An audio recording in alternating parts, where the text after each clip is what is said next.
Thanks for doing this, Kevin. I hadn't known we were going to have that sort of intro. I'm going to get better at it. So here we are live with Kevin Sharp. We're just going to shoot the poop. And it was me that prompted Kevin, come on, let's do this, because his last video he put up, he said a lot of stuff, and it was very interesting for me.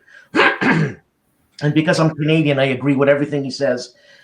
And we had discussed this, Kevin, last night or the night before. I don't know what. By the way, what band did you go see? Oh, so I don't know if you know who AJ Vallejo is. He's like a porno. Well, so he's Cuban American, and I think he's Cuban American. He had a band quite a while ago. It was very successful. Then he got into studio music and all that sort of stuff. And he taught my son guitar for a little while, electric guitar for a little while. And my son really had no skill whatsoever. And every time I brought my son, my 9, 10, 11-year-old over to AJ's place, AJ was either A, asleep, or B, in bed with a woman in some form of undress, which my son was very happy to have that lesson while some girl was laying in bed listening to the two of them play music. Unfortunately, I didn't get to stay, but apparently it was great. So he plays, so he started at music again. He was doing studio stuff and he started playing again. So last night was his first new concert at a small pub here called the Saxon Pub, which is kind of like a place you go play for tips and break into the marketplace again. Play for tips, eh? Literally play for tips. Yeah, I mean, he had 100 people there. It was pretty good. So he made what, $100? Well, it was him and 4 people. I mean, he's reasonably well off. He did really well as a local Texas artist, and he was in some sort of top 40 with some of the songs. My wife knows more about him than I do. Oh, you know, we got look at this. We got John Krantz. Oh my gosh, the man himself. and we got Mo. Oh. And we were let's hit John up for free games. we were gonna talk bad about Mo. Now he's there, man. I can't now. I know. I hate that. I know. So Kevin, okay. So you had said something about actually, what was the title of your video? Just so I don't know. There was themes, big themes across the last decade, So yeah, you were talking about mechanics and games and what's changed, this and that, because obviously a man of your age, you've seen a lot of change. And you were talking about coin card driven games, mm-hmm. and what it's done a lot for the hobby. Mm-hmm. Like a lot, especially for people who don't play war games, Euro gamers, I guess. Mm-hmm.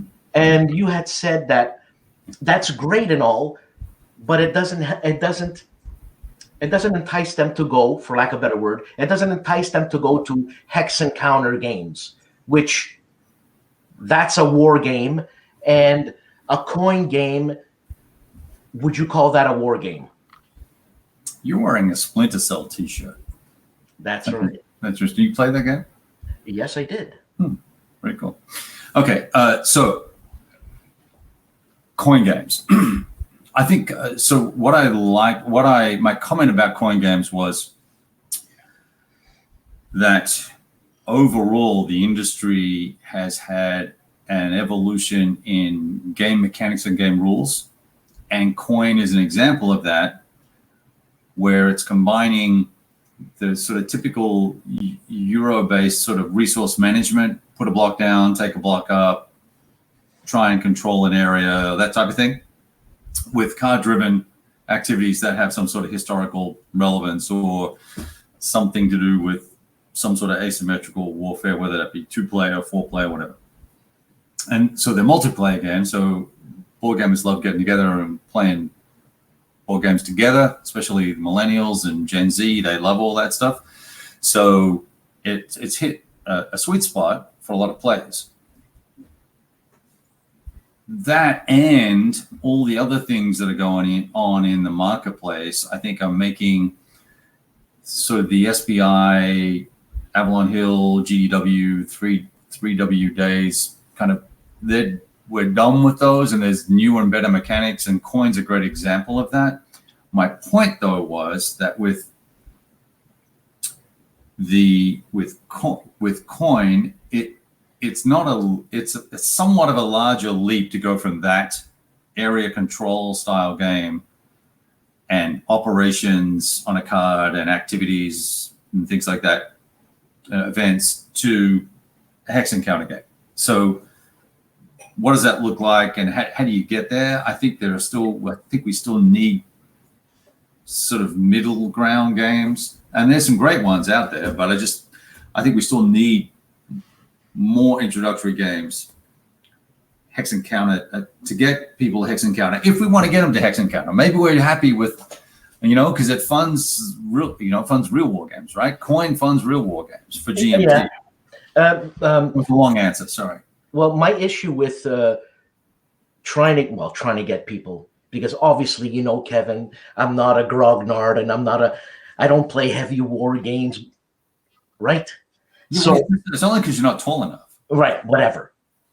So on the Dice Tower, I try to get people to play war games, and I've had many, many comments that it's the title, war games. I don't want to play war games. It's war. It's got war in it. So, but I mean, they play games. These the guys who play Euro games, the guys and girls who play Euro games, there's some heavy strategies and heavy stabbing in the back and this and that. So, by all means, right? Oh, so here's a great example: Root, right? Root is fantastic game, right? It's an asymmetrical game where you've got different groups with different powers who can do different things. They all have unique skills, and you've got to build your team up to beat the others. And everyone, whoa, the lights just changed. And everyone's trying to, win for their faction. But it's a war game. It's a war game. Dressed up with pretty bunnies. So if that's what it takes to get folks to kind of play, that's great. I'm not going to play it more than once, but I'm not interested. I like history stuff. But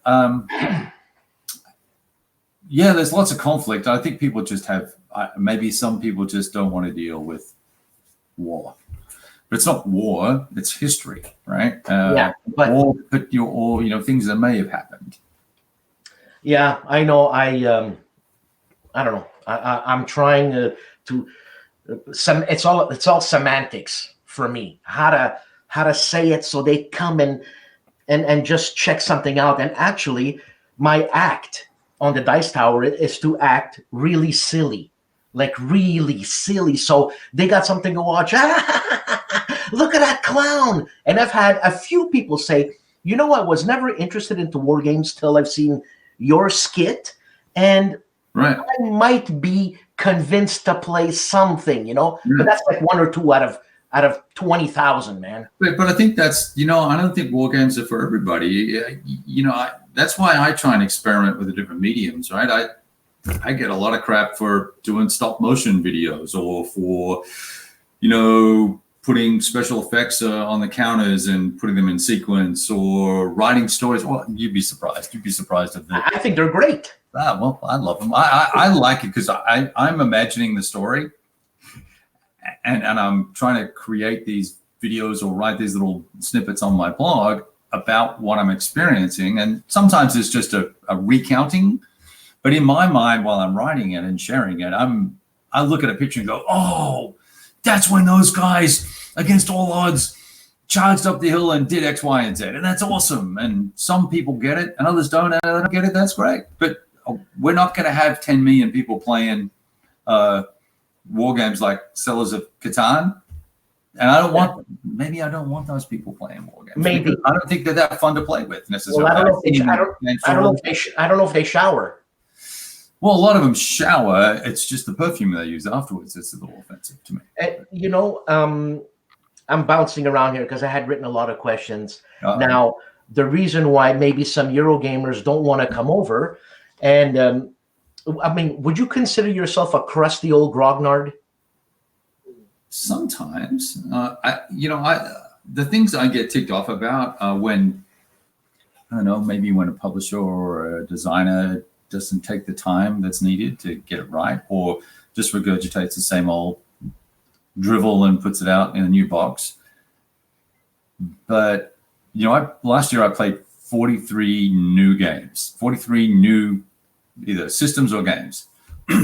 And that's not the most I've ever played in a year. I think 50 years or 53 or 54 or something like that. And out of all these games, they were all war games, not €1? No. I mean, no. So you are a crusty old grognard. Yeah, but that doesn't make me a crusty old grognard. What a crusty old grognard to me is someone who will only play the same set of things or set of rules or genres or whatever, and then they piss and moan about everything, right? I complain about quality, exactitude, getting things right for the customer, making things usable for the customer. And unfortunately, because I'm just a plain old Australian guy, I'm a little plain spoken and straightforward for a lot of folks. So I just say things and go, well, it kind of sucks that A, B, or C happened, and you could do better.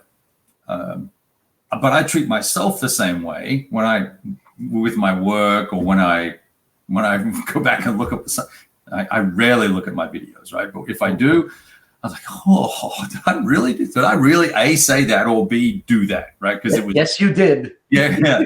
And generally I did, because it's or it's not edited well, because I put a lot of content out, so you got to take that, right? So no, but I'll take feedback.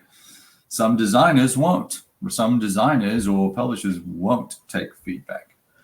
Now, Kevin, a guy like you played many war games, and basically you're at the master's level of knowing all these mechanics and all that. I mean, would you have the patience if someone was interested, a total newbie, to play a hex encounter war game? Sure. And what game would you do? That's a good question. And I don't know. It really depends on what the person's interest is, right? Number one. Number two, I've done a lot of that. I've taught, I'll say, dozens of people how to play Lock and Load Tactical. I've taught my kids how to play Great Battles of History and Battle for Moscow, and we played Space Hulk, and I've actually suffered through some Euro games like Settlers of Catan and some other new thing that came out just recently. I forget what it was called, but it was horrible. But yes, I would, and yes, I have. And the game really depends on the interest, right? I'm not going to try and teach someone how to play OCS. That's the operational combat system for you. I know that. I learned that from you. You know that, right? See, so look at me. I'm learning that I need to expand on my acronyms. But I would never try and teach someone that game. But if they said, "Hey, I'm interested in Memoir 44," sure. Okay. Yeah, I played. If you go look at my video page, one of the most watched videos is a Memoir 44 stop motion that my son and I did together. Okay. Because it's got like 7 views instead of 4. So, okay. It's, but Memoir 44 and Command and Colors and those games, they're great introductory games. Horse and Musket is a great introductory game from Hollenspiel. All those systems, I think, can be used to introduce people, right? Like all the Star Wars games with the minis, right? And the Fly the B Han Solo or whatever it is. Those games are so much fun. My kids had a blast playing those games. Well, if you got the money to buy all that stuff, yeah, sure. Well, yeah, I don't. My friends do. So, that's kind of cool, right? That we've got such a broad spectrum of stuff. Right? Which is cool, yes.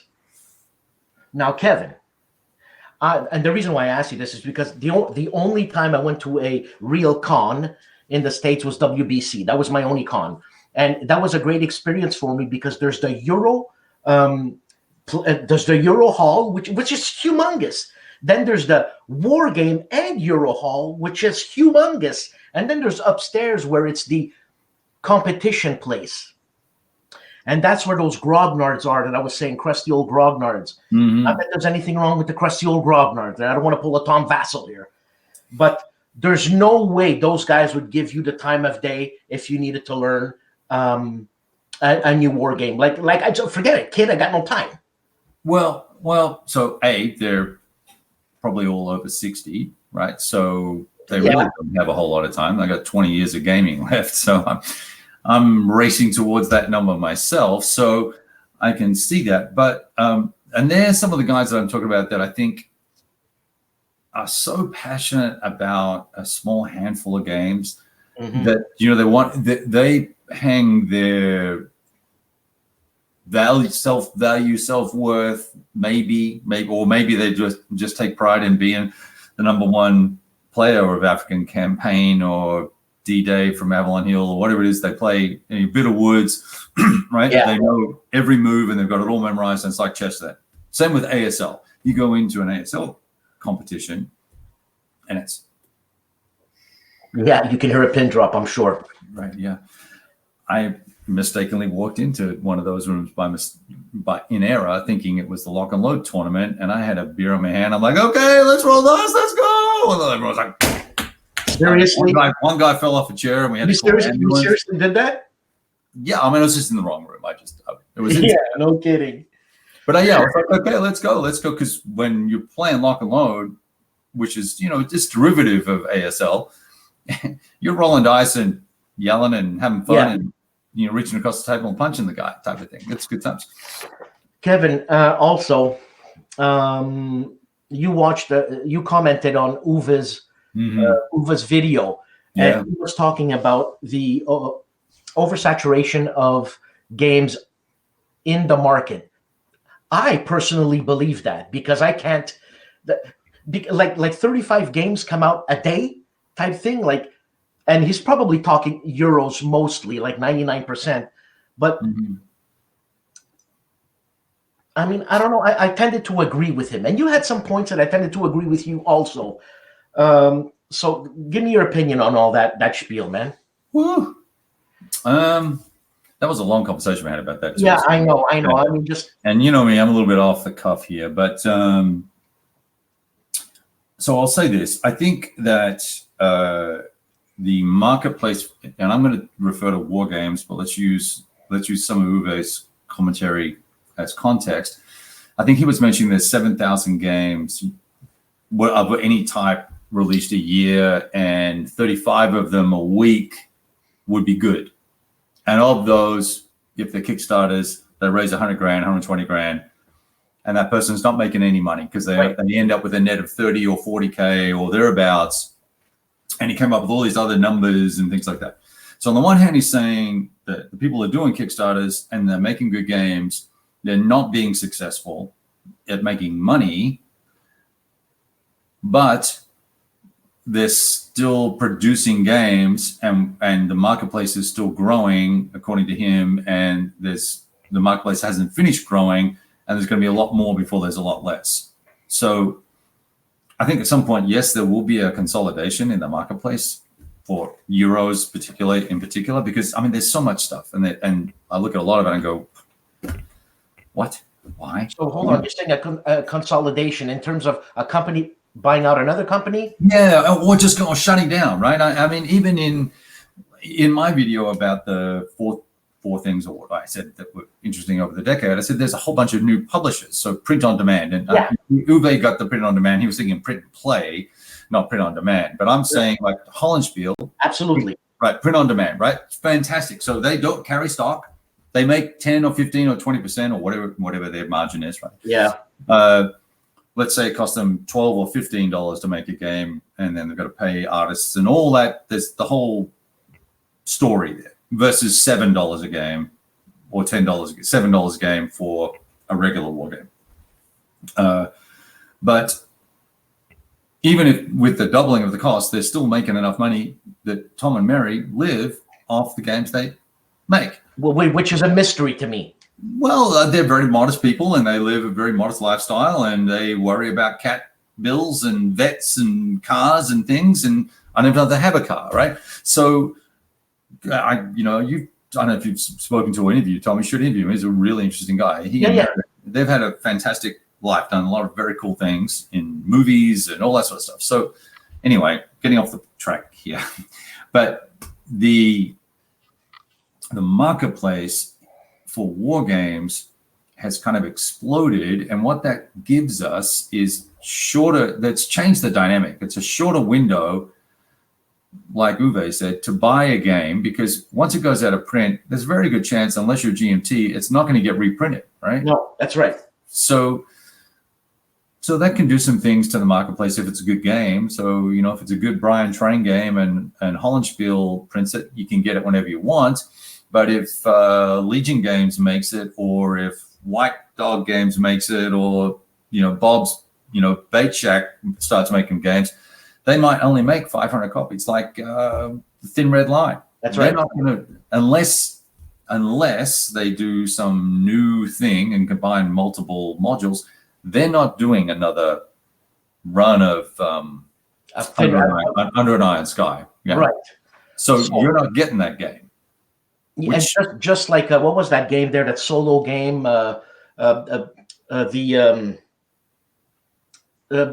Margaret Thatcher War. There, what's it called? Oh yes. Hang on a second. What's the war called? First of all, the Falklands War. And the game was called. Yeah.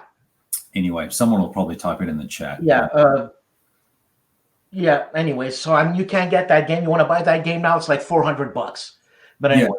Yeah, but it's worth $4. I mean, it's not a good game, right? Really? Unless you like writing down a story around every die roll, because you're really just playing the game for the AI.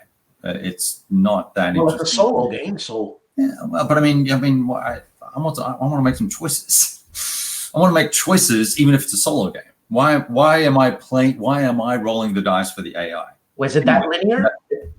It's that linear? Well, it's just like RAF Battle of Britain. You like that game, and that's the same. I love that game. Right, but you don't do anything. All you do is roll the dice for the Luftwaffe. Well, you allocate. Could you give me a second here? Sure. You allocate your Spitfires to a certain Yeah, I did. Okay, what else do? You allocate your Spitfires. You don't do anything else. The system does everything else, man. All you do is react. Oh, gotta roll a die. Ooh, it looks like they hit the radio tower. Better roll a die. See what happened. I like the game. No choices. And the thing is that you're right, but I still like the game. I'm not saying I don't lie. It's not for me. That's all. That's the wonderful thing. We have more choices. Go play other solo games like Stalingrad Inferno. You have lots of choices, right? Where there is Discord. Thank you, sir. Caracas, you are a genius. I knew it had Discord in it, but I couldn't pull the words out of my back. So let me finish the point. I think the wargame marketplace is growing. I think the pie's getting bigger, not smaller. I think more people are spending more money. I think the grognards are probably shrinking their spend because they're getting older and they know they can't play what they got already. But there are new players coming, dudes under 40 that are playing war games. Yeah. The Advanced After Combat podcast has 300-400 folks in it, like guild members or whatever. I'm the oldest guy by, I don't know, 7-8 years in that group, maybe. There's maybe 2 guys in sort of my age range. And everybody else is young, enthusiastic, and they buy 20 games a year or more. Which is quite a bit.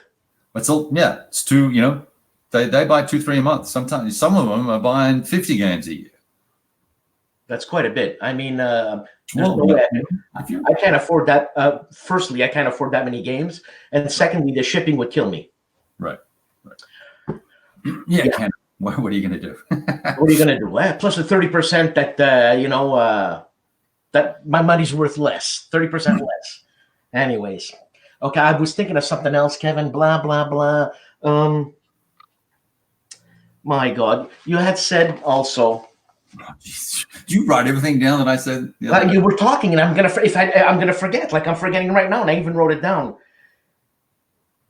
Okay, you said some companies.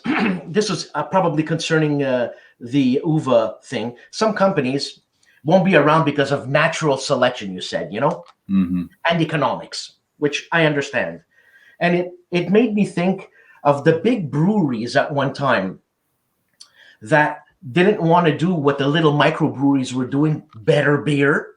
It was better beer. But now all of a sudden, these big companies, they changed their act and they're selling microbrewery style beer, which is still not as good as the micro whatever. Right. So I'm saying, so these big companies, and I'm going to say big companies, and I'm not singling anybody out like GMT, Compass. These are the big companies. Now they have a model, and they're going. It ain't broke, so they're going what works, right? And then let's say a little punky company like Tom's company, Hollenspiel. He comes out with something wicked. I think those companies are going to have to. They're going to have to conform, man. They're going to have to go and change their I don't know, their business plan, for lack of a better word, because I don't know. Help me out here. Help me. I'm not a business guy. What am I trying to say? I'm just wondering if you're having a rhetorical conversation with yourself or you're asking a question. Well, I'm asking. I'm asking a question. I'm just being a dick. It's okay. It's okay.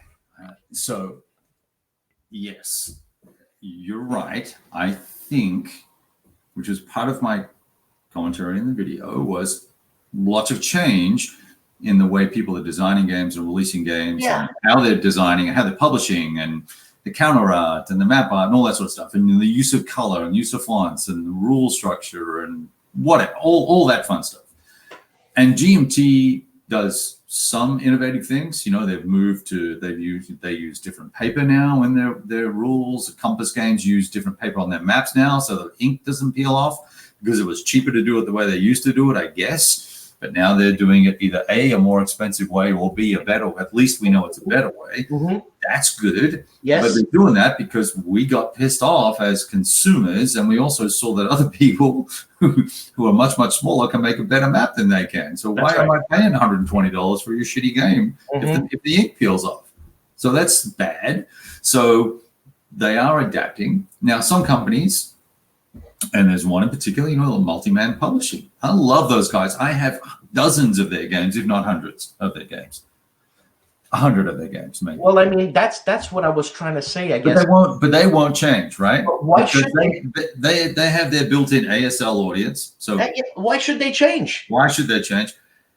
Same folks probably play OCS and TCS, so they don't need to do much about that. And if it takes 2 years or 2.5 years to get to the publishing number, they don't care, because it's just more work, right? So what I was saying was, hey, if you're doing a one mapper, why not make it a 1.5 mapper and make the hexes bigger, like GMT did with Simonitsch's Stalingrad 42. That doesn't need to be a 2.5 map game, but they made the hexes bigger and made the counters bigger, and it's freaking awesome. Now, they're not going to sell 20,000 copies. But people look at it and go, oh, wow. I mean, if you're into history war games, and you want that, it's so comfortable and accessible to play. I agree. There's another problem with A Time for Discord, or whatever it's called, where there is Discord. The map is so big, you can't, as a solo player sitting in a seat, you can't reach the edge of the board where all the stuff goes.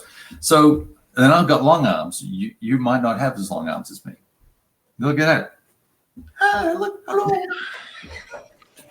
Help me, I'm trapped. I can't reach you guys. Yeah. So one day we'll meet Kevin.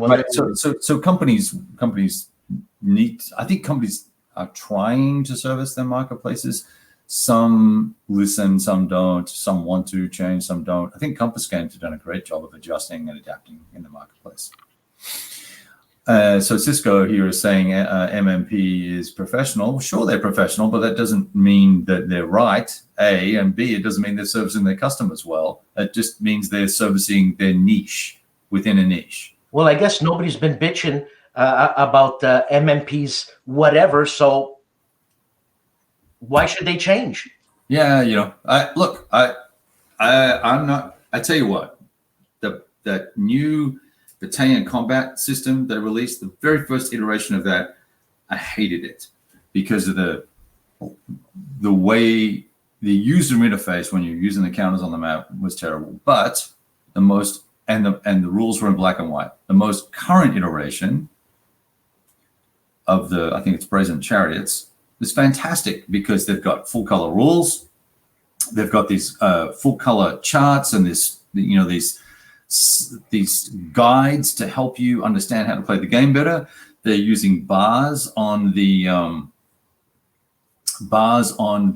counters so we know which formation they belong to. So it's easier to use as a game player versus the Blitzkrieg module they released. It was a green, multi-shaded green with the Americans were all green.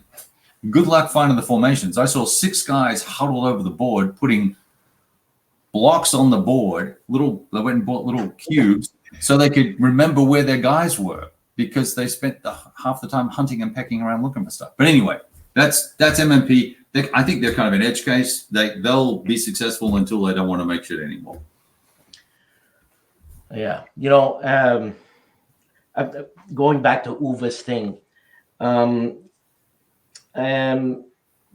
Brett, doing war games and doing Euro games and doing that. I think that's a smart move. Personally, sure. To keep a company going, he's got his feet everywhere, man. You know what I mean? And I wonder. You're saying there's a lot of young kids playing war games now. Young adults. Yes.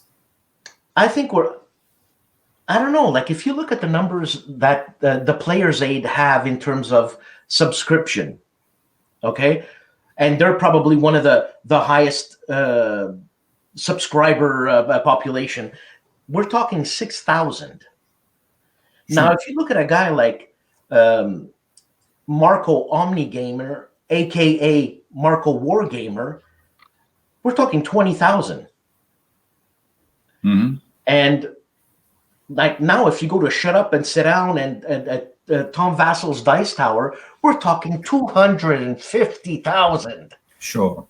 It makes me think of the Battle of Thermopylae. It's like it.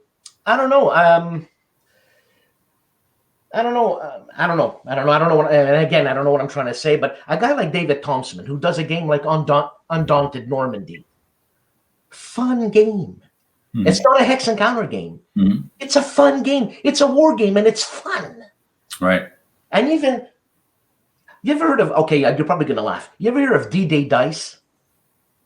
Yeah, I've heard of it. Yeah. Okay, my wife and I, believe it or not, my wife doesn't play games. If I say, "Hey, you want to play a game?" You're gonna hear crickets. Okay, we play D-Day Dice, and she forget war with her. Forget it.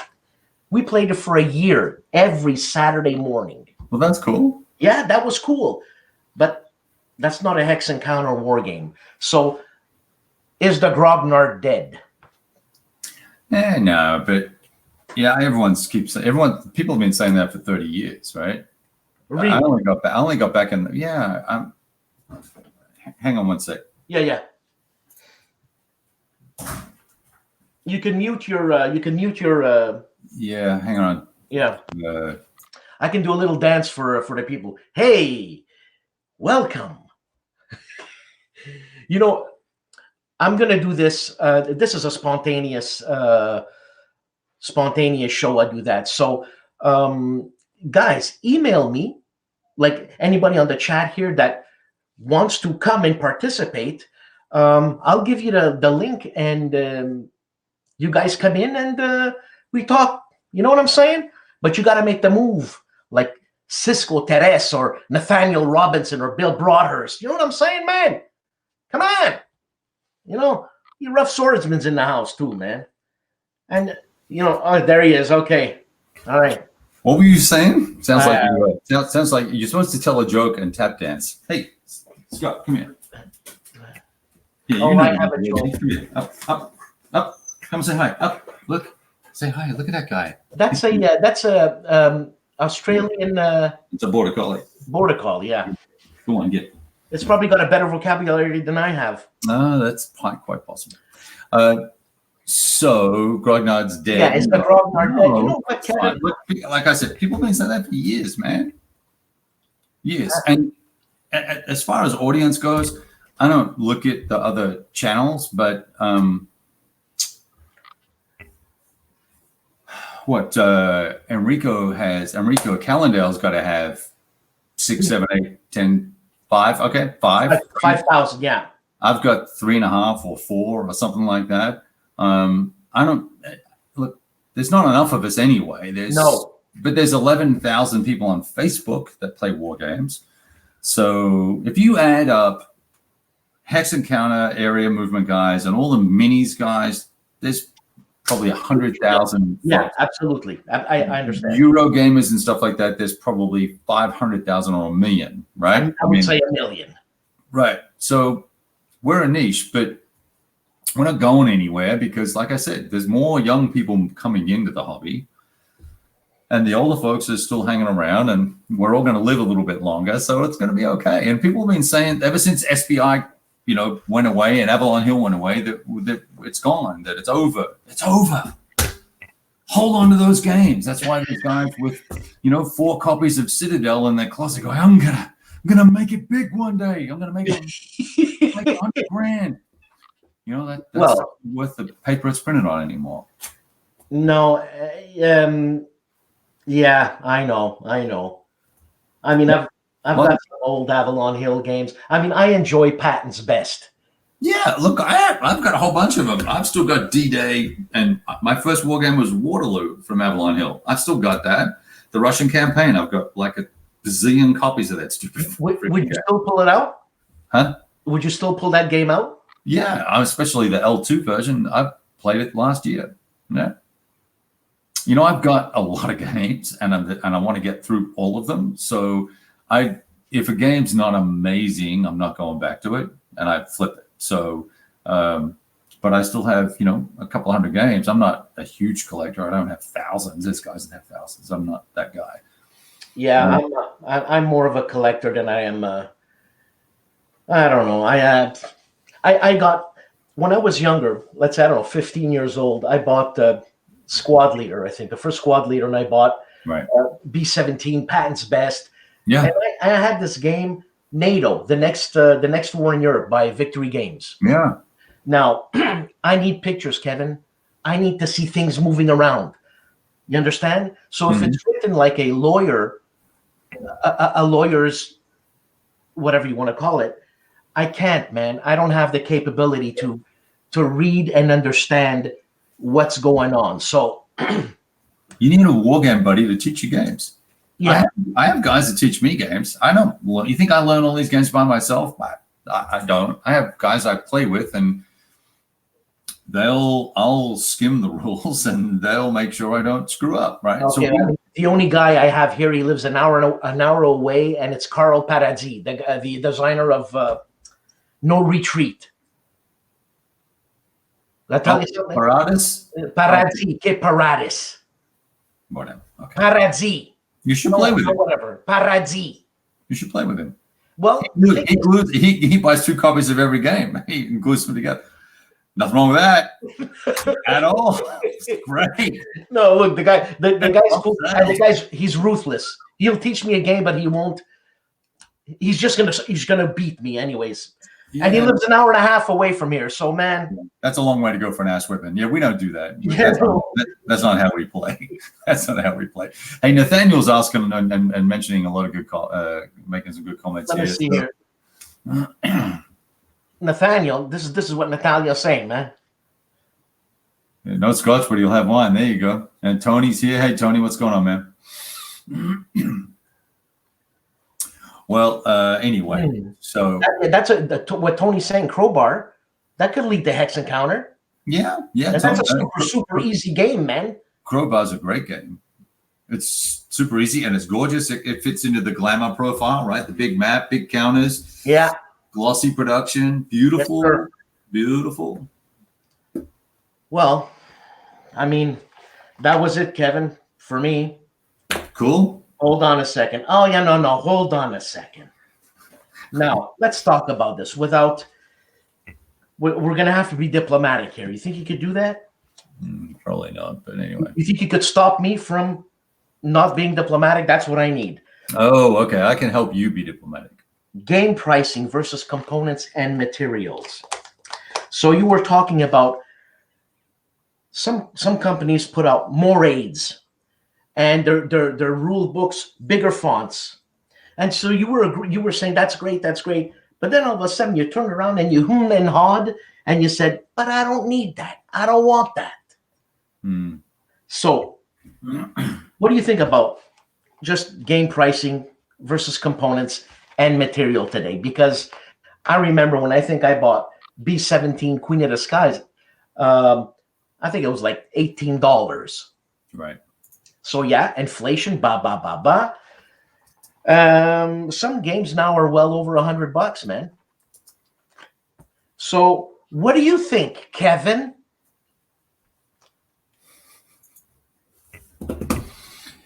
Well, it's a function of scale, right?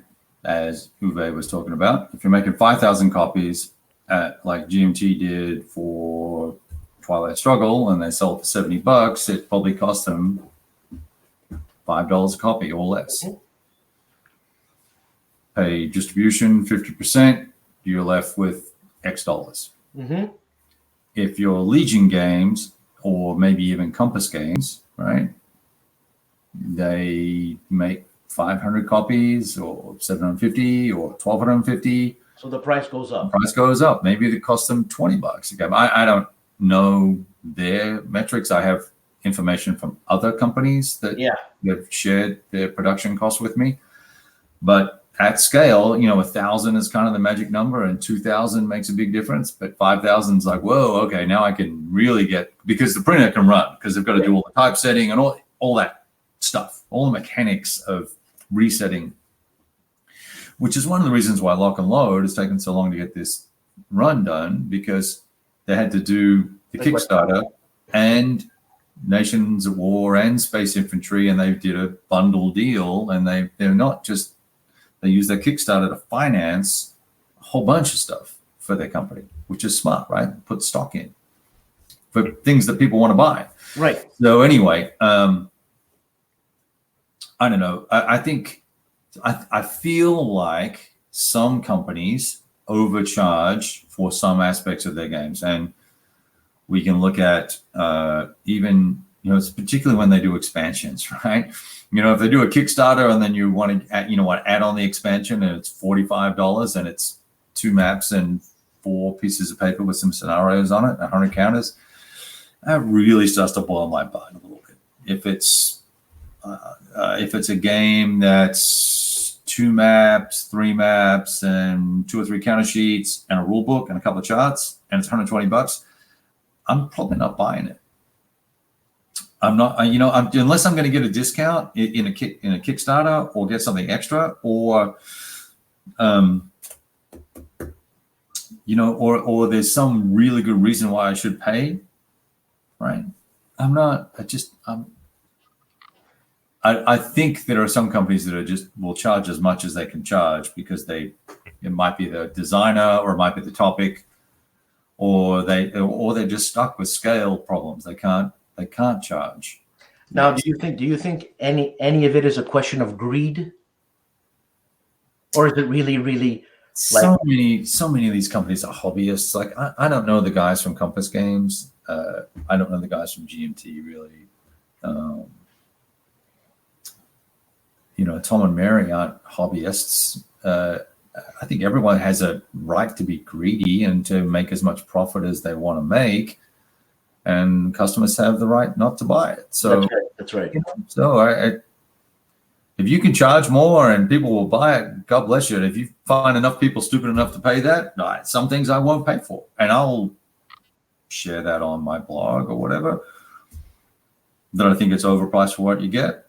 There's some smaller publishers that really is, I'm getting a desktop published game for $120 and it really rubs them the wrong way. That's expensive, man. So the gameplay better be freaking awesome, and it should be easy to eat, right? I just went through this exercise with a designer publisher, and I'm not happy. And I didn't buy the game, but one of the guys here on the chat sent it to me as a loaner. But thank goodness I didn't drop $100 or whatever it was for the title, because I would be disappointed in the quality and the ease to get into the game system because of the way they think about design. Now, Kevin, and I spoke behind the scenes about this. Why is it because it's a small family that we're being extremely diplomatic? And I'm just putting it out there. Like, we are consumers, right? Right. Okay. Yeah, we are vloggers, and we shoot off our mouth, and we don't want to shoot ourselves in the foot. But why is there this reluctance to call it out, man? You know what I'm saying? I get a lot of grief for that all the time. I'm not calling people out on your channel. I'll call them out on my channel. Right? I know, but and that's why I watch your channel, is because you call it out, and I agree. Like almost 99% of the times, because what you call out is so logical. And you're like when you're talking, you're Canadian, you agree with everything. So it's like when you're talking components, this and that, and it's like, but I don't think enough people are speaking out when something is really shabby, man.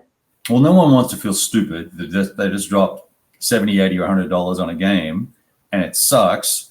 So there's that. There's the guilt of the purchase, right? So, oh, look at me. I'm an idiot. I bought a really crappy game. No one's going to say that. Well, I'm an idiot because I bought a lot of crappy games. And then there are folks who will. There are folks who are fans. At GMT, if you go in the wrong forums, the wrong places, and criticize GMT, you will be, cast out into the wilderness. I've made the mistake of going on the Consim World, CSW, whatever it's called, a couple of times on the forums and asking questions and bitching and moaning about Game X, right? There are people who still to this day think that I am on a mission to make Gene go bankrupt or something. Stupid.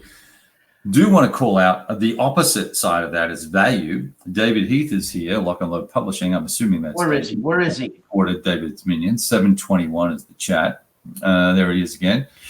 And I have a pre-release copy of the new, which you've seen and played, the World of War 85. When I ordered it,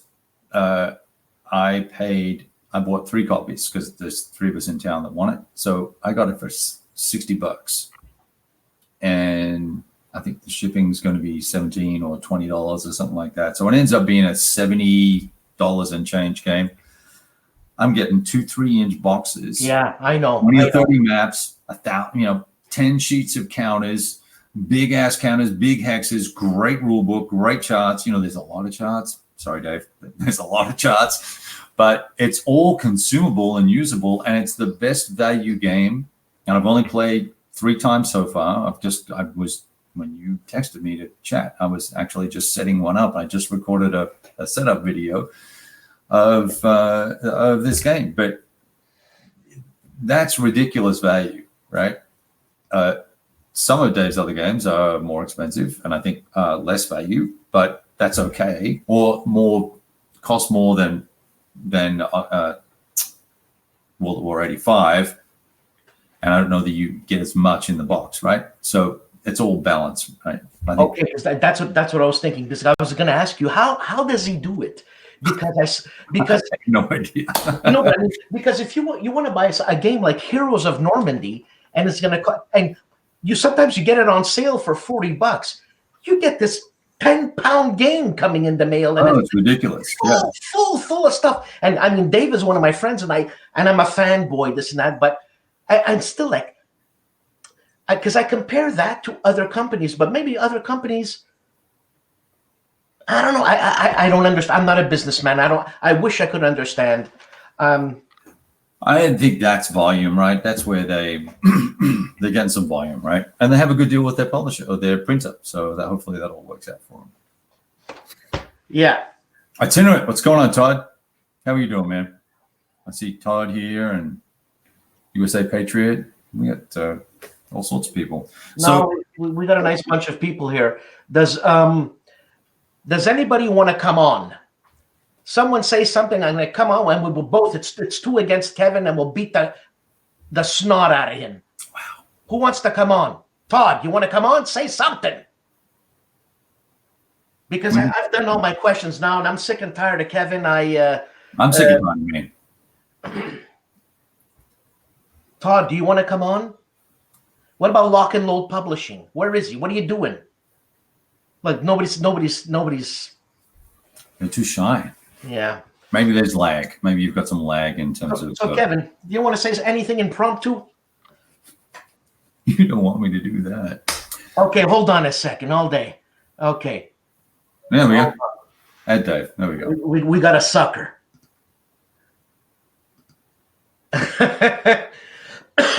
Okay, so how do I do this? And while you're doing that, I will make one comment. So Bill Broadhurst has asked a question about my channel and whether or not I've ever posted a top 5 of all time. And I haven't because I can't. I don't know how to do a top 5 games of all time. There's a lot of games I like, and I would just be excluding things from the list. So I have too many favorites, I guess. I can give you my top 10 worst games. That's easy. Well, you know what? That's fun. Top 50. So you putting Dave in? Yeah. Well, Dave. I sent it to you on Facebook. Where did I send it to you on? On what's it called here? It's called Messages. I sent it to you on Messages. Come on, Dave. Come on there. It's almost TV time for me. So, okay, Itinerant. Itinerant, where do I send it to you? Just use Facebook, dude. You're so technologically inept. You have a green screen behind you with nothing on it. Where did I send it to you on? There's Dave. All right. Hey, David. Have to fix the camera. How you guys doing? Good. Hey, David, by the way, he's a sick puppy. He was a sick puppy. How you doing? I'm still sick. I was up all night last night coughing my brains out. Oh, I'm sorry. All you need to do is lean back and look to your left or your right. Yeah, I got to find the right camera. Hold on. I got 3 gigantic Mac monitors, and it never tells me the right camera number. Now you switch to the other side. How's that? There we go. Boom. There he is. I don't know. The Itinerant, Todd wants in. I don't know how to. Send him the link. Just send him the same link, and he'll be. What do I send it to? Who? Where? You have to have. You can send it to him via email or private message him. Just PM him in Facebook. Yeah. Private message him. How do I? Okay, so I press private message and I do what? Oh my God. We'll just talk about that. So why don't you mute yourself while you work it out? Well, no, I'm doing all this because I want to learn too. I would say you have to have his email address. If you have his email address, you send the link via email. That's how I always do it with you. Or open a Facebook tab and cut and paste it and send it to him in Facebook. You know Facebook? The thing with the blue logo? Hey, who's Thomas Wallace? He just said, I'm the Simon Cowell of wargaming. I think I kind of like that. I would say, I have to say that is kind of a good description of you. I would have to go with that. Damned by faint praise. Hey, so how are you doing, David? I'm following along on Facebook. All the people going, where's my game? Where's my game? Where's my game? You have been insane. I would have shot people and given their money back. I will say this. The Europeans definitely whine more than the Americans. Okay. Yeah. There is that, right? It's about a 3-to-1 ratio. The guys in Europe have called, and this was last night about 3 a.m. I talked to Phil from Second Chance Games. He's got 57 phone calls. Todd, and Itinerant. There's about 1,000 Todd Reeds. Which Todd Reed are you? Oh my God! Give me the link. Oh, you can do it. Well, Kevin, use the link I just sent you. Roger that. You know what Facebook is, Kevin? Remember I sent you on Facebook? Look at the funny guy. Oh, jeez. Todd Reed. I just sent it to him. Yeah, just send it to him as well. How come you guys got his email? I don't got nothing. Well, we know people. So Dave, Dave, we were talking about how you can sell your games for like $60 and you get a massive, super big game, and other companies.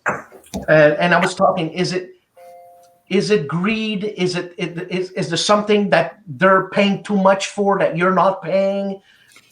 No, I can't. I mean, I know some other companies' printing practices, which I will keep private, but the truth of the matter, it comes down to this: if you're going to ask people to give you money up front, and this is just my opinion, okay, it better be worth it a savings. I don't mean $10, okay. The game, the World at War 85 base game is $15 right now at a 7 or 10% discount. Okay, give or take $1. And then the expansion pack, okay, is another $65. Okay, now for those who don't want to gamble or take a chance, I get that, and I have no problem with it. And I do the same thing. I mean, I don't buy every game I see, but I do buy a lot.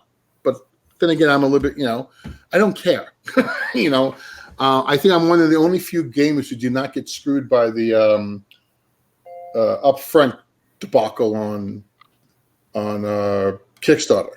Right. But, it comes down to this: paper really is cheap. Okay, and if you're making 5 maps or you're making 10 maps, if that map adds $1 to the cost of a game, which I'm telling you right now, people, it doesn't. It might add, 25 cents, 50 cents. Hey, Todd, how you doing, buddy? Hey, Todd, you're on. Oh, I didn't know we could wear bathrobes. No one told me that. Todd, your mic. We can't hear you. Yeah, no, you're good. There he is. Okay, sorry, Dave, you were saying. Yeah, it doesn't add a lot. And the biggest thing we did for that Kickstarter is, I won't mention the previous owner's name, but I didn't want to go 2 years before the game got out the door. Now, I seem to be fast approaching that soon, but at the rate this boat is going, but dinner served. Yeah, hold on one second, guys. What's on? You're still on, by the way, Dave. Oh. You got to share that food. Mine's waiting upstairs. So, Todd. Yeah, Stan. My first time on. I'm so excited. We'll do it again. We'll do it again, man. Oh, this is it. So when I watch your channel, you're really into miniatures, eh? Yes. Now, let me ask you a question.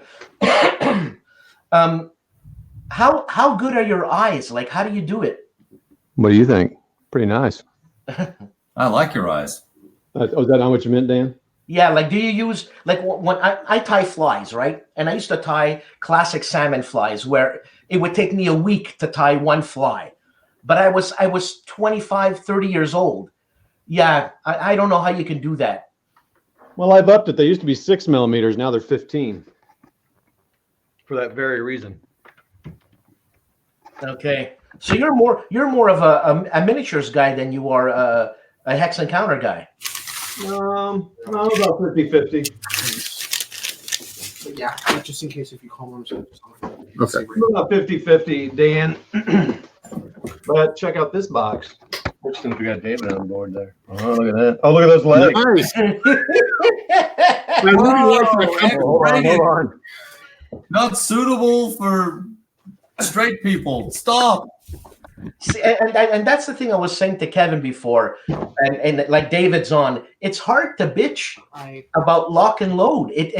I mean, people can bitch about now the Kickstarter, how much time it took. But because I know all the stuff that David's going through, it's like, what's there to bitch about? It's stuff happens, man, you know.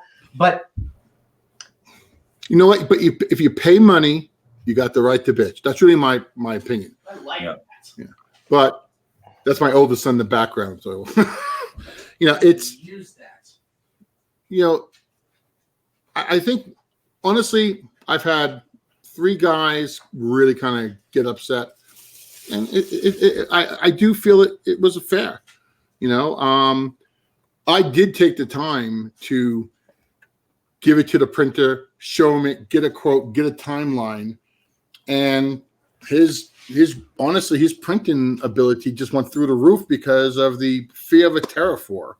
And everyone started buying, you know, trying to get things printed because they don't want to make out on it. And I mean, when was the last time we heard of a trade war in the country in the last, 50 years, maybe?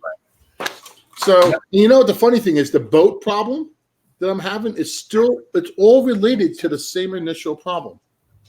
And the problem is it sat on the pier too long. I'll get rid of that. Okay. It sat on the pier too long because everybody was, you know, trying to get off out of China before the 15th of December if something happened. Okay. Once I got it to America, it sat on the stupid waiting on the train tracks.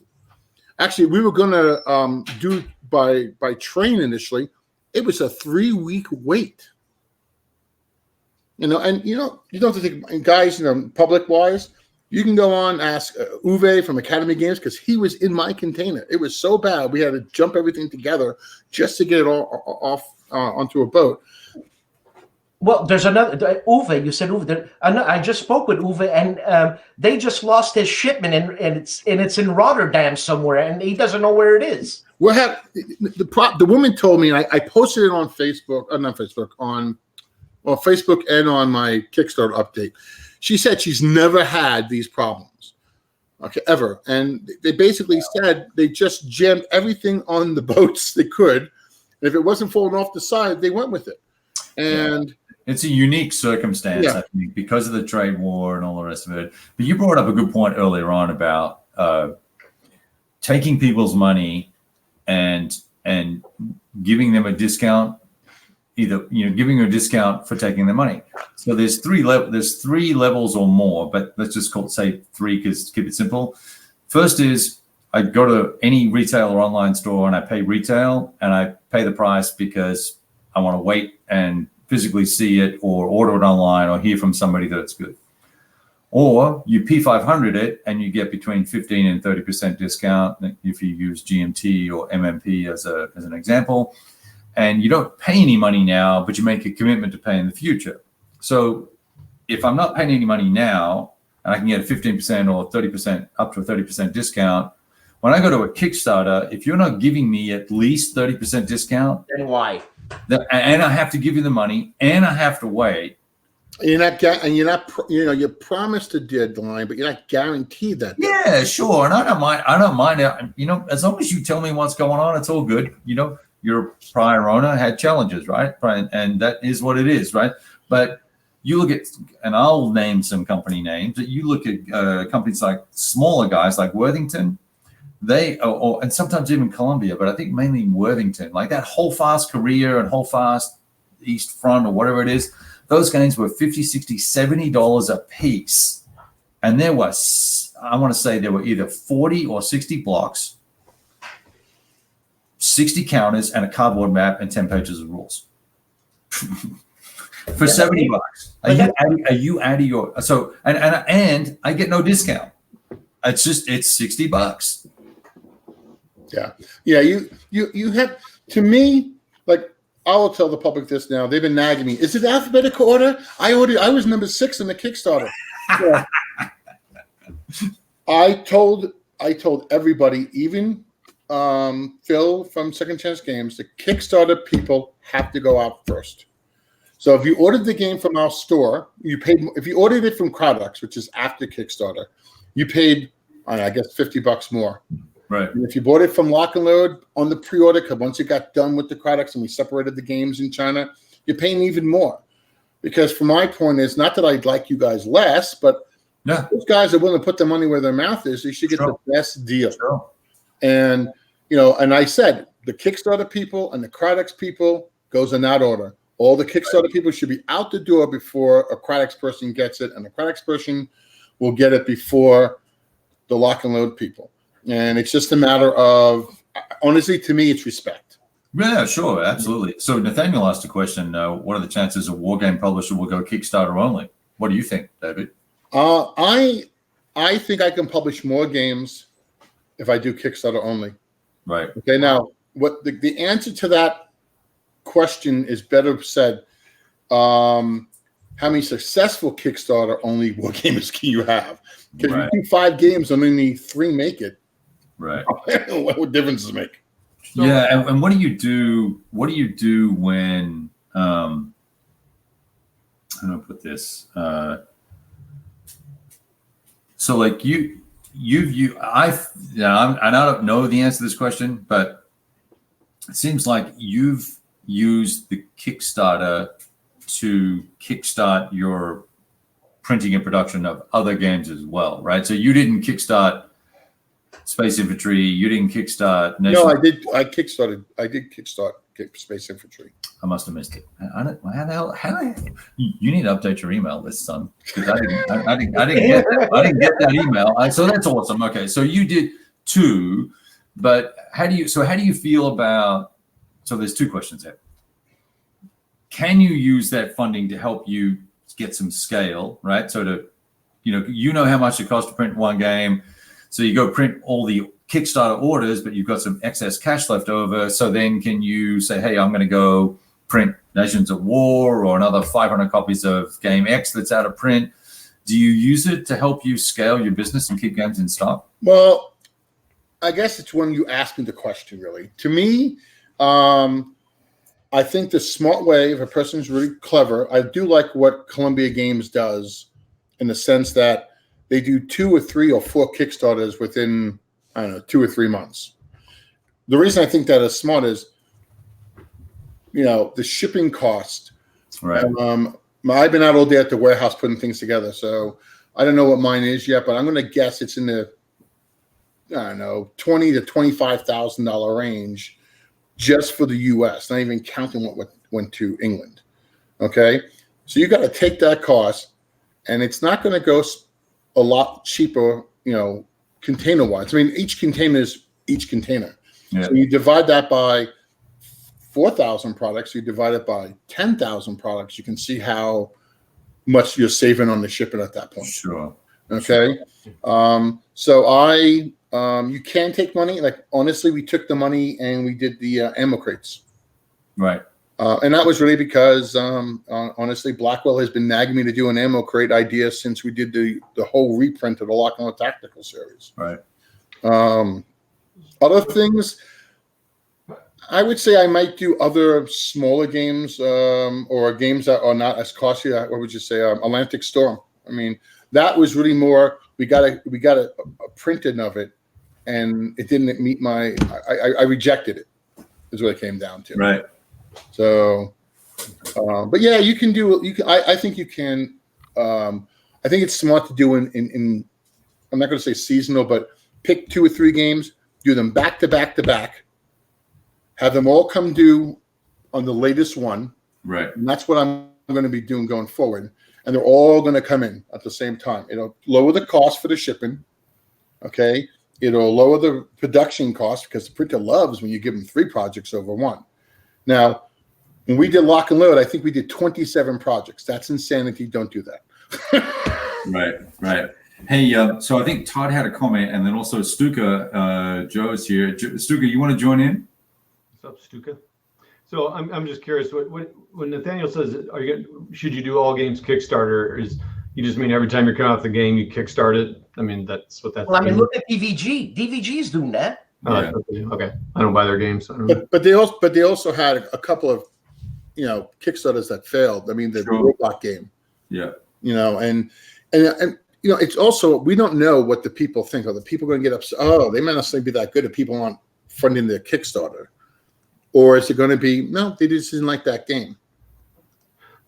So why wouldn't you do all your games Kickstarter, Dave? I think it slows me down too much. You know, the dealing. I have to tell you, the stress. I don't drink, but I'm starting to learn. The stress of dealing with China. I don't speak Chinese. I mean, and it's questionable how much English they speak. Now, the printer I use, they're really good. And now I have a Chinese lady there. Her name is Amy. She's great. Okay. And I can chat with her almost any time after like 3 p.m. and get real answers back and forth. Right. And that may have really changed the game for me. But the lag of every time there's a problem, it takes me 2 days minimum to solve anything. Yeah, so you'd have to deal with China anyway, right? Because you're going to print over there anyway, or no? Well, I try to print here, and Okay. you know, it's just cost wise.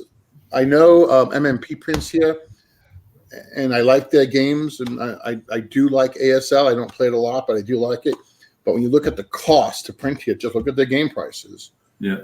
And look at a lot of other people, anyone who doesn't print here. I mean, I can honestly tell you, shipping a package from Philadelphia, game-wise, on a truck is not too far off the container from China. That's great. That was a question that someone asked. I don't know who it was, but Dan put it up there. It was, why are some games so expensive? And I would probably say that's part of it. I don't know what games he was talking about. I mean, that's a pretty big question, because I'm looking at under here. I've got The Greatest Day. Well, that's expensive because that's a humongous game. But I think it comes down to this. You should look at what you're getting. I mean, people say weight. That's a little deceiving. I mean, what Kevin's got coming to him, or anybody else who's bought the World at War, it's 3 different games. It's 3 different boxes, excuse me. yeah. Okay, and it's 17 pounds. But if you bought just, if you bought just the, the main game, it's heavy. But I think the difference is this too. We planned each of those Kickstarters out before we did them. Now, the trade war kind of threw my plan completely into the crapper. But honestly, can you imagine if I didn't plan it the way I did and this stuff happened? Yeah. I would like to say, and everyone on here knows, not here on this thing, but who are watching, that I bought my games. I've never got anything from Dave, but I do appreciate the way you've communicated the Kickstarter. I mean, I've not been that worried about it because I got enough stuff to do. But as far as like getting it right away, but your communication's been incredible. I mean, just constant, and you answer questions immediately. So it's funny, when I first started, I did update on everything. I mean, Uwe gave me that advice. He goes, answer everybody. I said, okay. And it takes a lot to go on Facebook and Constant World and my own personal forums and YouTube. And then I got complaint that I was updating too much. Yeah, I actually got, and I'm going to say the word hate mail. And I got told, stupid advertising, because I told them, hey, how you doing? Hey guys. Because I told them the book is available. It was part of the Kickstarter. Right. That was I love that post. That was a good post. Yeah. Luka Joe. The man, the myth, the legend. Kevin, I was talking to you before and I asked you, are some companies greedier than other companies?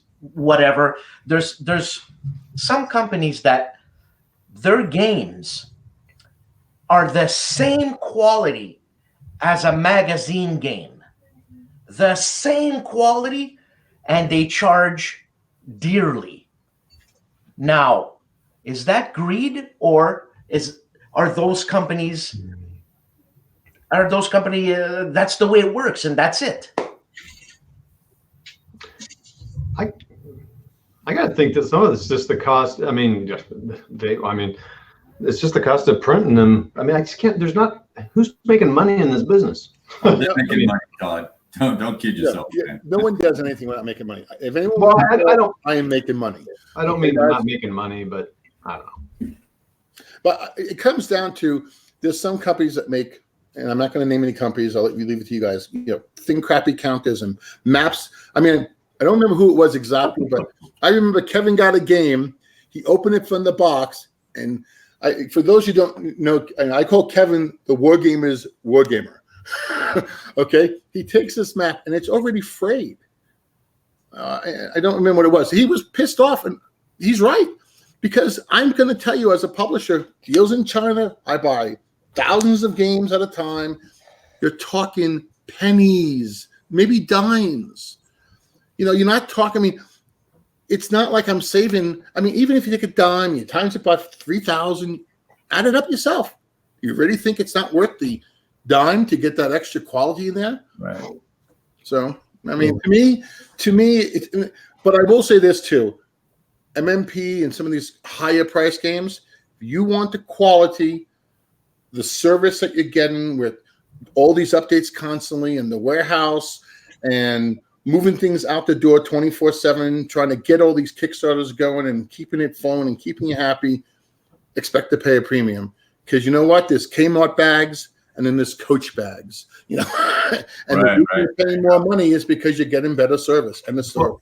I've always been kind of curious. What's the, if you're able, I don't know if you're comfortable sharing, but what's the development cost of a game? I mean, I know it depends on the game, but I mean, I'm going to say I really don't. I consider that overhead. I don't consider that development costs. And the reason I say that is because the guys who work with me developing this stuff, they're either doing it honestly for free, development, because they're getting a royalty or they're getting a flat fee at the end, okay? Or they're getting a set amount of money to do it, okay? So to me, that's just part of overhead. I mean, you have to have, a secretary. You got to get someone who cleans the office. I don't really call that development. I would call that overhead to me. Interesting. Okay. Are cards really that expensive to make? Well, of the components, I see that a lot of games have cards, and it's like a trend to put cards in games even when they don't need them. Sometimes we actually took the cards out of Lock and Load Tactical because they weren't needed in that game. Card counters work better. I think the most expensive piece to a game, if you do it right, are counters. Okay, I don't use mounted maps, not because I'm being cheap, because what people forget is you add pounds to the game. And then the next bitch is, why am I paying almost more money for the shipping than I am for the game? So to me, good cards, and I won't say the word expensive. None of this stuff is expensive. It's the collection of what you get inside. If it's 10 counter sheets and it's $1 a counter sheet, that's $10 cost, and you can't get a counter sheet made in America, as far as I'm concerned, under $3, $2.50 if you're lucky. So you're talking, I mean, I'll be honest with you, the counter sheets that we got made up for all the battles on demand games we have, we were doing laser counter, but we were selling so many of them, my guys could not keep up. I got them for 59 cents a piece,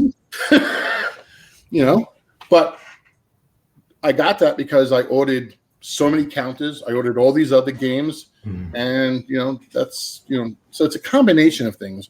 But I think the cost of the games are really based on how many people are working there full time to produce the stuff that you want to play. Right. What do you think about? I don't know if you had a chance to see Dan's chat with Uwe. Uwe was talking about the green cycle or the longevity of a game, particularly in Euro games, is now measured in weeks versus months or years. And because of the volume of games coming out, right? So distributors, you don't deal with distribution necessarily, but I'm curious for Stuka Joe and Itinerant and Dave, as a publisher, but when you guys are looking at games, are you distracted by the hot new thing that's coming out, or are you able to make an investment in time and effort and play in a game and then stick with it for a period of time? Or are you, I got to pack this up and move on? There's too many coming out at the same time. There are a lot out there. There's, I think I did see Uwe's thing. Uwe and I have actually sat down over dinner and talked about this with Glenn Dover. He's made a lot of board games, and he's making computer games with us now, and a lot of other guys. You have a problem, and Uwe's right. You've got 8,000 games a year now coming out thanks to large part of Kickstarter. And I bet you there's not a 10% increase in distributors. But if you took only the top, I think Uwe said 3,000 of the top games, that's more than 10 games per day. Right. Okay. Now, I think a little bit that number is a little skewed because are you topping? I don't play role-playing games that much, so maybe 2,000 of those games I don't care about. I don't really like Euro games, or maybe that's 4,000 I don't care about. So on war games, I'm pretty much buying what I want. I don't care. But how hard is it to get a lock and load game? And let's just say, pretend lock and load makes the best war games possible. Okay, I'll just use that. What distributor is going to buy a lock and load game when I can buy Dark Tower? I mean, that's on up there now, or some other. What was the game I bought because Nate Rogers, Gimpy Gamer, he did a thing on Core Play, I believe it was. I was so impressed with his video. I went and bought $225 worth of that stuff right then and there that night. So the problem is, I think what you really have to look at is the distributors have the problem, and the stores are probably the worst off because they cannot keep all those games on the shelf. Right, and they can't manage the cycle either, right? By the time they get the games, it's moved. People have moved on. But anyway, I'm sorry. Someone was going to say something. But I will say one other thing. I also think the stores are even more screwed than the publishers, because if there's one store in Pueblo, there's probably 4 stores in Colorado Springs. The one store in Pueblo has 90% miniature wargaming in there. Warhammer and stuff. Warhammer, that's what it is. You know what? I haven't been in that store in probably a year. I was there the other day because I needed something for the warehouse, and I didn't see much change in the game. In which case, as a war gamer, okay, I'm not going back. Right. You know, and the same thing. There's 4 stores in Springs. None of them really carry war games. So my approach to this is different. I don't care about the stores. If a store guy calls me up, and I've had them call up and say, oh, we want to carry lock and load, I'll say, listen, I'll give you the same deal. I'll give you a best distributor, because we're talking like 12 people, 12 stores. And I basically tell everybody else, buy direct. We have a loyalty discount, because if I can get you to buy direct, the publisher makes more money. Okay, the developer makes more money, and we make a base of people that it doesn't matter as much if it's 8,000 or 20,000 or if it's 3,000. Yeah. So Dave, you're not too concerned. You're not. Oh, sorry, Dave. You're not thinking. You're not worried about hurting the appeal of lock and load tactical growing because you're not in 12 or. It hurts in the fact that if someone walks in and goes, "Oh, what's this?" They're not going to see me as much. Yeah. The problem is, I don't think people walk into game stores and go, "Oh, what's this?" Yeah, that's not happening. I don't see that happen. I'll tell you, actually, the reason I got back into lock and load, because I had it for a hot second there a few years ago, is the reason I got into it. I went to Games Plus, which is a store in Mount Prospect, Illinois, an incredible store. If you guys ever get to Mount Prospect, Illinois, it's near Chicago. It's one of those stores where you wonder, like, they're not talking about not making money. They have inventory from 1973, but it's amazing. It's a treasure trove. They had an older Heroes of the Pacific, the thin box, and I was on a business trip, and I thought, you know what? I could probably get a game, pull it out, play it in the hotel room, and I did, and that got me started back into lock and load tactical. I'm not saying that a reason to get in the stores. I'm just saying it. Yeah. I think the most important approach is, how many of you guys have friends to play with? I used to live in New York. I live in Colorado. I've never had a gaming issue at all. But I mean, there's so many people I know that can't find anyone to play with. Yeah, Dan's a great example. Dan, you. Yeah. Anybody in Puerto Rico, please. So, to me, those are big. I mean, I think the rules are more important. Yeah, Dan, go ahead. Dan was going to try to say something. Weren't you, Dan? Yeah, I was. I'm cutting this. I'm cutting the whatever. Before you answer that question that's on there, which I find very interesting, AJ Toynbee just said we need more honest reviewers. And that's something I was talking to Kevin about, but not exactly that. I was saying, why, if Dave is going to make a crappy game, okay, and I think David is honest enough that I'll say, Dave, man, this game, what happened, this and that, blah, blah, blah, blah, blah, blah. So why are we so diplomatic when it comes to companies? Why? Because the companies won't give you the games. The company won't give you the game. Future games. If you say, I personally think if my game sucks, somebody better call me out. My Pacific War, the manual was bad. Listen, I can lie and tell you it wasn't that bad, but it was bad. Look, okay? Well, you know what, David? Obviously, I appreciate the games that the company, the review copies that they send. But now, if we start thinking the amount of time personally that I put into doing, not this is live, this is fun, but to do a little short 3-minute video on Dice Tower, it'll take me 5 hours. That's without question. So after a while, yeah, it's nice to get a review copy. And what I'm trying to say here is, why are we so diplomatic? Sincerely, why are we? Reviewer? What's a reviewer? What's the definition of a reviewer? Yeah, that's the question. Somebody who played the game maybe once and gives an opinion, right? No. Or the other important unboxing only. And if you screwed up the rules, you blame the designer. The thing is, these games are deep, and they really require multiple playings for you to get into the nuance of the game. Yep. And then to give an honest opinion. That's why I can't do the reviews. I don't have time to play. If I can play it once, I'm lucky. Many of my most viewed videos, I never played the game. I just took the game, followed the examples of play in the rule book, did a video about it, and people still say, "Hey, thanks for the video," whatever. Because your videos are Joe. Your videos are phenomenal. I will give you any game you want for you to do this. Those super. Okay. I mean, I sent you boxes before because you do something that's not done by anybody else. Exactly. You know. Because, but I'm a firm believer that the game sells itself. Yes. Let me explain. You take the game, for example. Now it's customary that games bring extended examples of play. So I like to put the viewer in the place of the player. The viewer obviously doesn't have the game. The game costs $100, right? You're not going to dish out $100 right off the bat. But if I can put you in the same perspective, and I'm moving the pieces around with the narrator, I'm doing the extended example of play, you're going to know, you're a big boy, you know, this game's for me, or no, this game's not for me. That's, I serve my purpose. That's what I want to do, because I don't want to stand in front of a camera and say, hey, this game is great. Buy it, because I say, you know, I have opinions. I like the Bee Gees. Maybe you don't like the Bee Gees, right? Some of the Bee Gees.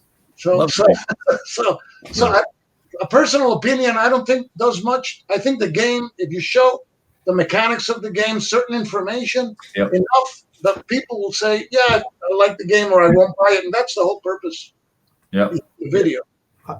I would say, Kevin, of the three of us, because Dan, I don't know, I haven't seen very many reviews from you, Dan. You're more. I don't do reviews. I don't do reviews. But I would say of the three of us that do gameplay, Kevin's the most honest reviewer. Not that you're not honest, it's stupid, but like you said, you don't do it. Kevin gives your opinion of them, and that's what I like about Kev's channel. And I know Kev on a personal basis. I played a game with him in person. Kev will tell you something sucks, and I do like that. But you know what? When Kev says, you know, you remember Cisco and Ebit? Okay, you go get him on the show. One guy, I don't know who is who anymore, but one guy, whenever he liked the movie, I really liked it. The other guy, whenever he liked the movie, I still thought it sucked. And you learn that, and then you listen to what these guys say. That's exactly right. Yeah. So my 2 cents on reviews. There's a lot of different reviewers, right? There are folks that play the games. There are folks that just look at the components and shuffle some bits around and don't play the game, and then will tell you it's great or not, as the case may be. But when I play, just because I am playing 40 plus new systems a year, you get a feel for what is either working or not working. And then if you don't get it, you go dig in with the designer or with the publisher or with someone who's played before just to understand what's going on, right? And make sure you're not sort of shooting from the wrong place, right? So I don't do reviews. I don't like to call them reviews. I give you my impressions of my play. And that's usually 1 or 2 plays. But with 1 or 2 plays with either my level of experience or the effort, because I put a lot of effort into reading the rules to get it right. And I'll restart, multiple times. So I make sure I play it right, which all feeds into the experience, right? If I've got to restart a handful of times because your rules suck, we probably got a problem here, right? Just from a usability standpoint. But I think there are guys and girls that will play a game and give a glib answer, or maybe they're very articulate and give very fantastic, reviews, but they haven't really got into the game, right? And those folks bother me. And I don't know whether either they're getting paid or they want to get paid.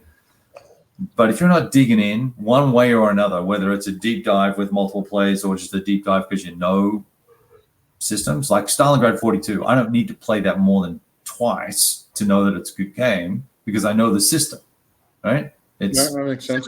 It's Simonitch's system. But if I go jump into Grognard Simulation's Death Ride system, well, that's 80 pages of rules. That's going to take a bit of work for me to pull out and go, oh, it's awesome or it sucks, right? So I don't know. I think there's a spectrum, and like you said, David, I think people pick the reviewer they like, and they listen to that guy's views because you resonate with them, Joseph. Yeah, you know that his likes are falling on your likes. Yeah. And that's kind of what I do. You kind of learn. I know kind of what Stuka likes and Kev and the others, and that's kind of what I'm more about, just playing. And I don't have time to. I don't have time. There's been like 2 games I played that I've been like, oh, this is terrible, but I don't say anything about it because I don't care. Right. Like Stuka said, you got to remember. Everyone needs to remember that a reviewer is nothing more than giving you his opinion. That's right. I mean, you may hate it. Kevin may like it. Who's right? Neither one of you are wrong. Yeah, that's why I don't like using the word review. It's just my after-action report, basically. And here's what I got out of it. I use the same structure every time. I got 10 points. I run through and I talk about those, and that's it. I actually have to go because my wife made dinner, and it's 7, and I am late. So well, I'm gonna be wrapping it up, but I want Dave to answer that question here. What question? I'm gonna let you guys go. Oh, the one right in front of me. Sorry. Thanks. What pressures is it to appeal to solo gamers? Listen, I think first is the rulebook, okay? And I say this because, our slogan is play the game, not the rules. And Kev left, but Kev will tell you that a couple of years ago, we're at Jeff Newell's Game On in Seattle. And there's having a lock and load, I guess, competition championship gaming. And I'm sitting back just watching. And I noticed that Kev keeps opening up the freaking rulebook. Every 5 minutes, his head's in the rulebook. And I came back and I said to the guys, this can't be a good rulebook if you have to keep looking up the game. And I know Kev knows that game. So that's how 5.0 rules came out. So I think first it's the rulebook. You want them to play the game. If they can't play the game, why are you selling them? And that's why we do those new boot camp videos. Because we want to make it as easy as possible. We have an audiobooks now out for our rule books. I appreciate. I like that. So do I. I know it's weird, but I like it. But it's just another way, and we make the rules free. They're in PDF, EPUB, and which everything. Like. Right. The next thing I'm saying is solo play, because there's a lot of gamers out there now. To make just solo rules, it really has to be based on the game. Okay, because some game, like Lock and Load Tactical, in my opinion, most people don't need solo rules. I do. I cannot play both sides of a game. I just can't do it. I don't like doing it. I can't sneak up on myself and surprise me because I know what I'm doing. Okay. So we used the card game system from Academy Games. So I think it's rules. I think it's not a guaranteed solitaire game only. I think you do a lot better off. I mean, the number one thing, poor Sean almost killed me, but when we did the Lock and Load Tactical, I told him I don't want to make special scenarios that are solo. That's just another problem now. Yeah. I said, I want you to make it work with every single scenario in the box. I said, plus it gives you more flexibility because you can set up differently. You can do this, you can do that. And, I think that's that is the most important thing is playability. You're there to play the game. If you got to spend 2 hours a week to get you to play your game, and you're spending 30 minutes or 45 minutes trying to read a rule book or go through something, in my opinion, you got the wrong game. It certainly does seem like the solo, I think because the systems have gotten better because of Uwe's work and others, I think those have become definitely more popular. Yeah. I mean, because now you're able to produce some like what's the D-Day at games? I know not all of them are great, but I guess some of them are really good too. So if you design a game, John Butterfield is like a god, small G guys in this particular field making solitaire games. But John told me, or Mark Herman told me, he said, if you go to make a game, you have to, and you want to make a 2-player game, that's what you have to do, and then you see if you can fit in a solitaire system, but it's not going to be hardcore in most cases. If you go the other way around, you're probably not going to get a great solitaire game that plays 2-player by itself in most cases. And when I say great, I mean when you sit down, every game is dream come true. Stick, have you tried solo systems? Are you a fan of those? What do you do? Well, yeah, I played the RAF game. I did some videos on it. And now the one thing that I find that solitaire games that are made to be played solitaire, usually they have a lot of phases and segments. And that means that you have to be diving into the rule book or the player aid every time, which kind of kills the experience. So I'm a firm believer on what I call sequence of play cards. There's actually a game coming out from Legion Wargames soon called Hill of Doves, which I'm helping out. It has sequence of play cards already built in. It has, for example, 30 phases, but it's a deck of cards, and you flip the card, and you know what the phase is, and any helpful information, any table that you need, it's right there. So you go and play in the game, and when you finish that turn, you just take the deck, flip it upside down, and here you go for the next turn. I did those sequence of play cards for RAF, actually, for both the and the version. A lot of people liked it. I showed them to John Butterfield also at Consumworld. He liked the idea. It's that's why we associate cards with card-driven games and that kind of use. But I think there's a lot of other uses for cards that are not the typical card use that I have a capability you can't see. And this is one. I agree. You have a lot of phases. You can use those sequence of play cards because the magic of it is that it focuses your vision on a 3.5 by 2.5 inch surface. Otherwise, you have to open one of these player aids and look for the line to see what's next, and that takes time and effort. Yeah, I think it's really important if you have a 2-player game, you don't need to tell the player every single thing the other guy's going to do. You need to add some. You don't know what squad's going to be activated. You don't know necessarily where he's going to move or fire to. That gives you enough variation that you can't automatically know, well, I'm going to move this guy because I'm going to play the other side, because you don't know what side's going to be activated, and you don't know what his command's going to be. And I know some people want to be told everything, but I just don't see. I think that limits the game a lot. Gentlemen, thank you very much. I'm going to cut it off here. We've been on for an hour and 40 minutes. This was supposed to be a 25-minute show.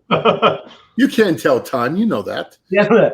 We do that every time we do a show. And guys, thanks for coming on. And I had an intro to the show, and I'm even going to have an outro. Stick around for the outro. Let me know. Can I do a quick announcement? Go ahead.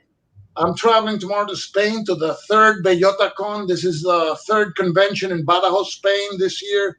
There's going to be 200 people. I know Volko Runke is going to be there. It's a really nice opportunity to meet Spanish gamers. You see a lot of Euro mechanics being employed in war games. So I'm going to be shooting videos up to my channel there, and it's going to be January 23rd 3rd, 25th, and 26th. So Cool. those are the next videos. And then I have a bunch of games that I have to do some videos, which the earthquakes here have thrown I my. was going to ask you how the earthquakes doing for you? Well, doing well, but Luckily, it's in the southern part of the island, but we felt the 6s and 5s up here, so it's not a pleasant thing, you know. yeah. Anyways, thank you, chat, for being on. We had like 45, 50 people, man, which is really cool. And Todd, thanks. David, thanks. Stuka, thanks. Have a good trip. And Thanks a lot. guys, check out my outro, okay? All right. Nice seeing you guys. Take care. Yeah, guys, nice meeting you.